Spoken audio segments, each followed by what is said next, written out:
Buoy 10 salmon fishing in the Pacific Northwest is the Super Bowl of salmon fishing, and today I'm going to go through the top 10 Buoy 10 salmon fishing mistakes that you should avoid. What is up, guys, and welcome back to the channel. Now, whether you know about Buoy 10 or you don't know about Buoy 10, it is the Super Bowl of salmon fishing. It is the fall kickoff to salmon fishing in the Pacific Northwest. You got big bites, big fish, some in the 30 and 40 pound class. You got a lot of sea lions, a lot of lost gear, and a lot of stories at the dock about the one that got away. And of course, when it comes to Buoy 10 fishing, you're gonna see and have a lot of mistakes along the way throughout the day and the entire season. Now, as an angler or a guide, we can learn from our mistakes and our failures to get better. And that's exactly what we're gonna do today with the top 10 Buoy 10 salmon fishing mistakes, starting with mistake number 10.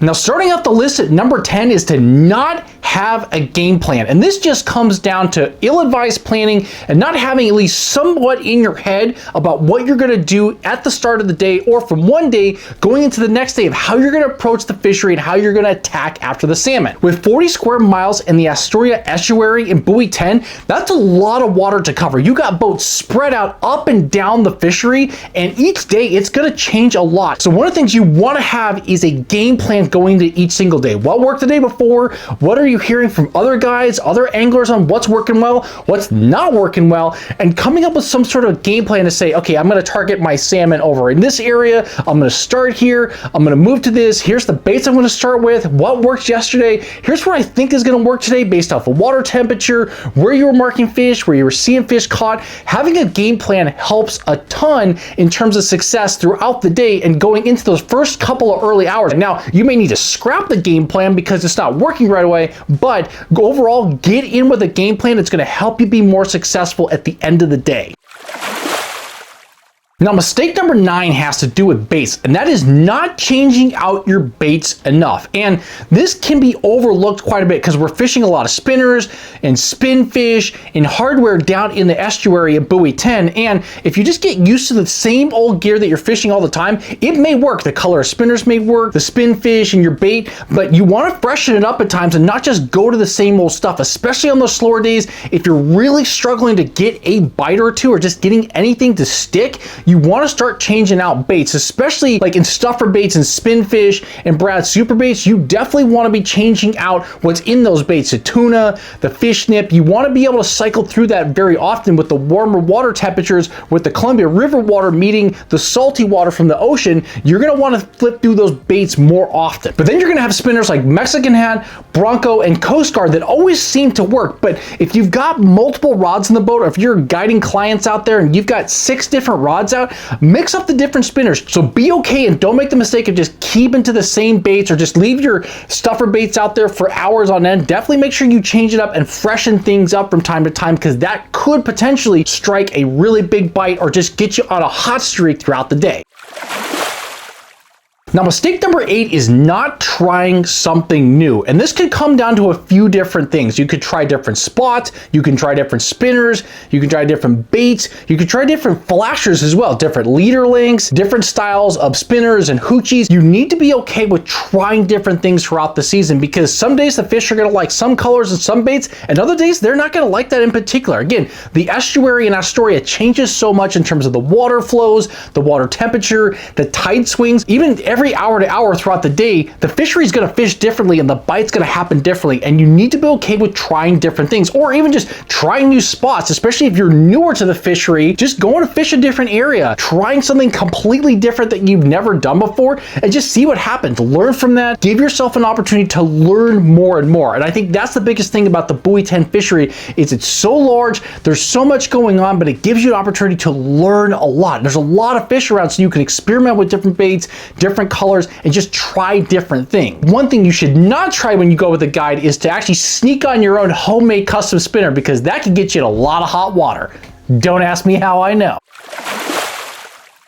Now, coming in at mistake number 7 is not relying on your electronics. When it comes to salmon fishing, you must rely on your fish finder and your electronics and your gear, because it's going to give you a lot of critical information when it comes to buoy 10 fishing. First is water temperature. You got to see around you, depending on if you're at the bridge or down low at buoy 10, the water temperature is going to be different, and the fish act or maybe want to be around a certain water temperature on the incoming and the outgoing tides. You want to be very cognizant of what the water temperature is that you're fishing. Secondly, those fish are going to be at different depths. So you want to use your fish finder and electronics to see where those fish are at. If they're suspended coming in on the incoming tide, or if they're down on the deck on the bottom on the outgoing tide, or maybe even suspended on the outgoing tide, you want to use your electronics to figure out where those fish are located. And something that we're seeing more and more down at the buoy 10 fishery is guys using live scope in their salmon fishing boats. And this is a great tool to see if you've got fish in your gear, if you need to speed up, slow down. It gives you an indication as to how many fish are coming up to look at your baits throughout the day. And then you can see the bites live on live scope, which is freaking awesome. It's one of the coolest things ever. Don't make the mistake of not relying on your electronics. You definitely want to use them to make sure you give yourself the best opportunity to catch those big salmon, and know if you've got a pod coming in that maybe you need to make a slight adjustment, and then you're going to see some rods fold over big time. Now, coming in at mistake number 6 is not watching the tides close. And watching the tides is something that renowned fishing angler Buzz Ramsey talks about all the time. And he's a legend in the Pacific Northwest. And he talks about in the buoy 10 fisheries how critical watching the tides are, whether it's the incoming tide or the outgoing tide or that high slack throughout the day. And general for rule of thumb when it comes to the tides, those fish are going to come in from the ocean and they're going to be riding that water in, suspended in the water. So if you're in 60 feet of water, those fish may be somewhere between 20 to 30 feet riding in on that incoming tide. Now, at high slack, they're going to spread out and could be anywhere from the top all the way to the bottom. And then as the tide is going out, those fish may jump all the way to the bottom, catching that water as it's flowing out of the Columbia or back out of the Columbia into the ocean. So again, you want to watch your tides because that'll indicate where those fish may be in the water column on those tide changes. And then obviously at high slack, that's going to change where those fish on the Oregon or the Washington side seem to be hanging out. And that's where you want to use your electronics, but also understand the tide changes. And again, smaller changes versus larger changes, you're going to see some different ways that the fish and salmon act as they're coming in on those different tides. And again, that's going to come from a little bit of experience, but understanding how the fish are going to respond to the different tide sets is super critical towards your success. Now, coming in at mistake number 5 is something we talked about earlier in the video, and that is water temps and not paying attention to the water temps around the fishery depending on where you're at. When you got hundreds of thousands, even millions of salmon returning up the Columbia and into the Astoria estuary, you want to pay very close attention to water temperature, especially when you're fishing in buoy 10 for a couple reasons. One, the fish may want to congregate or be around water that's a certain temperature. So if you got temperature that's like 69 or 70, that might be a little bit too warm. They might not want to be hanging around that area of the water. Whereas now lower in the estuary or maybe on the Oregon side or maybe on the Washington side, there might be different water temperatures, cooler or warmer water, and you really want to pay attention to those different temperatures or where the fish might want to be hanging out. It's just like trout fishing, right? In the summer, the trout don't want to be in the hottest, shallowest water. They want to be in the cooler water where they're most comfortable. And the same thing applies with salmon fishing and even steelhead fishing. Those fish want to find water temps that are comfortable for them and hang out around those areas. And so again, you want to pay attention to your water temps throughout the day and in the different areas that you're fishing, because you may unlock a spot that is the perfect water temp that the salmon want to be in, and that's something that you want to be looking for throughout the season. It's something that, again, when I've gone fishing with Cody Herman of Day One Outdoors, he talks a lot about looking for a specific water temp that he is looking for to try to target those fish. Now, some days it's perfect and some days, it may not be perfect, but again, you want to find and see if there is some water temps related to where those fish and those bigger pockets and those pods of fish are hanging out. So pay close attention to water temps and don't dismiss that as something that you need to pay attention to and use to your advantage.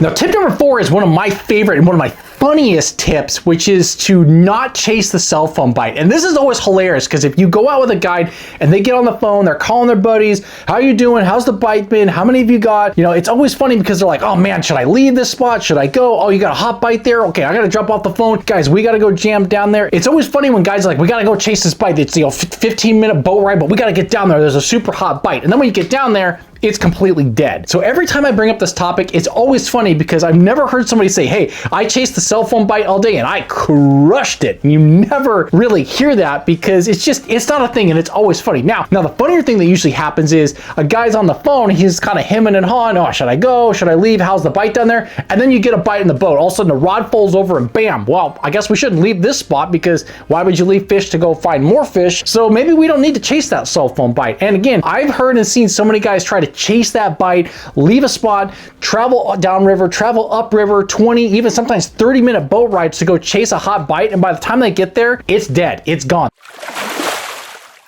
Now, coming in at mistake number 3, this is something that I think is pretty tried and true, which is not making adjustments. And this is a broad statement to say not making adjustments because it could be anything from location to gear to bait, to using electronics. It's like you just need to make adjustments throughout the day. I think the biggest thing when it comes to the buoy 10 fishery is really focusing on the location, using knowledge and expertise to make the right adjustments and decisions throughout the day. It's those slight adjustments throughout the day that I believe make the biggest difference between having a so-so day and having a really good day. And again, it could be big adjustments like completely moving to a different spot and absolutely crushing them. It could be little adjustments. It could be changing your leader from 26 inches to 24 inches. It could be changing one spinner blade out and you find the right color that I guess the fish want for the day, right? Or changing to a different scent combination for your stuffer bait, like your spin fish. The more you try stuff, the more adjustments to make, the more successful you're gonna be. Now, mistake number 2 is something that's really hard to talk about, and that is to be not paying attention down in the buoy 10 fishery. While buoy 10 is a ton of fun, it's great fishing, it's a lot of laughs, it's a lot of camaraderie, it's a lot of hooting and hollering and enjoying the outdoors, getting out to some of the best salmon fishing, but there's a lot of accidents, there's a lot of things that could go wrong, and it's a dangerous spot when you've got the Columbia and the ocean coming in. And I will say, like, crossing the bar out of Astoria out to the ocean, it is one of the most dangerous bars. So if you're going out to the ocean to fish, you have to be really careful. It's where the most ships have sank in the world. It is designated as the most dangerous bar for a reason. And then again, with all the sands around the bridge, you have to be really careful to know where to drive, where to cut across, where the shallow areas are, and those sands shift every single year. And on low tides, and if there's fog, it can create a lot of accidents. In a multiple year stretch, handful of years ago, we saw where a boat ran over a different boat and completely just destroyed it. We saw a boat land on top of another boat and they both sank to the bottom. There was about 1,000 life jackets, floats that got thrown in there to help make sure all those people were okay. Like, there's a lot of accidents that can happen, and if you're not paying attention, it could spell disaster. So do not make the mistake of not paying attention, because that could be disastrous. So now that we've talked to mistakes 10 through 2, well, what's mistake number 1? Well, that is to not go fishing and not be having fun at buoy 10. You need to be having fun. If you ever have the chance in your lifetime, or you're from the Northwest and you definitely go buoy 10 fishing, you need to enjoy it. It is the most joyous time of the year. It's fall fishing, it's big takedowns, it's just fun. It's getting away from work, taking a day off, going out to do some amazing salmon fishing, and just enjoy it. It's just an enjoyable time to be out there, to enjoy the weather, to enjoy the fishing, and just to have some good laughs and a good old time fishing. So if you got a chance, go fishing at buoy 10 and have fun. And don't make the mistake of not going and not having fun, because nobody likes a grumpy fisherman. Everybody loves a happy one. And there you guys have it, the top 10 buoy 10 salmon fishing mistakes. I hope you guys learned a ton of information today on what not to do based off of years of experience, so that you guys can't repeat those same mistakes, and it'll help you be more successful on the water and have a lot more fun. And if you guys enjoyed today's video, give it a thumbs up, and if you're looking for additional buoy 10 content, I got this playlist right here of fishing videos and fishing tips videos for buoy 10 to help you be more successful on the water. So tight lines, guys, and enjoy the buoy 10 fishery.